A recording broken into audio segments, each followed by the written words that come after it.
Gwamnatin Najeriya za ta ba da kyautar kuɗi ga masu ƙananan sana'o'i na naira 50,000.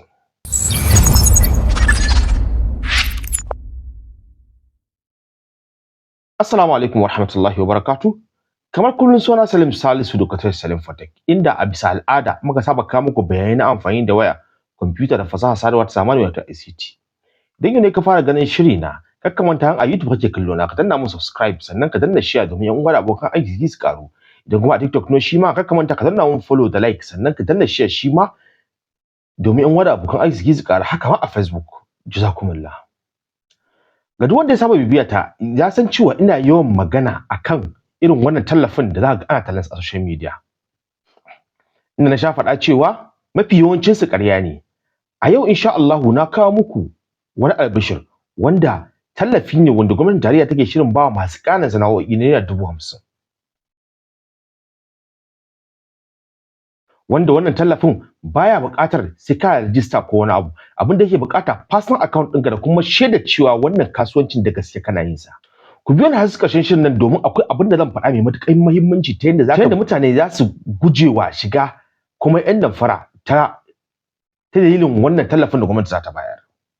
Wannan tallafin na 'yan kasuwa kwanaki can an fara bada 25,000, wannan ba shi bane.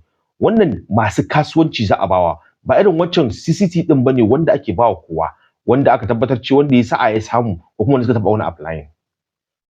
Wanda za ka yi applying wannan abin shine zaka shi wannan idan ka je browser kamar yadda na faɗa, zaka danna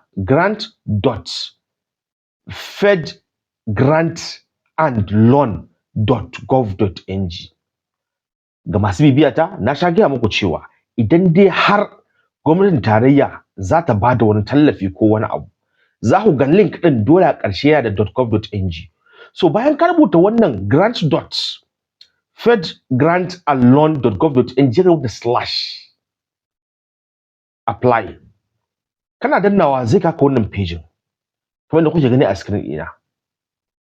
A nan da za ku ciki dan Allah dan Annabi mutanen mu ku dore ku samu masu kosai, masu tsire, masu gyada, masu gurasa, duk masu ƙananan sana'o'in nan namu. Ku taimaka ku ciccike musu wannan, amma sharadi ɗaya ne, dole sai mutum yana da account number. Dole sai mutum yana da account number wanda yake aiki. Jazakumullah. Kamar kullum suna Salim Salisu Dr. Salim Fatek, sai mun sake dawo wani shiri na gaba.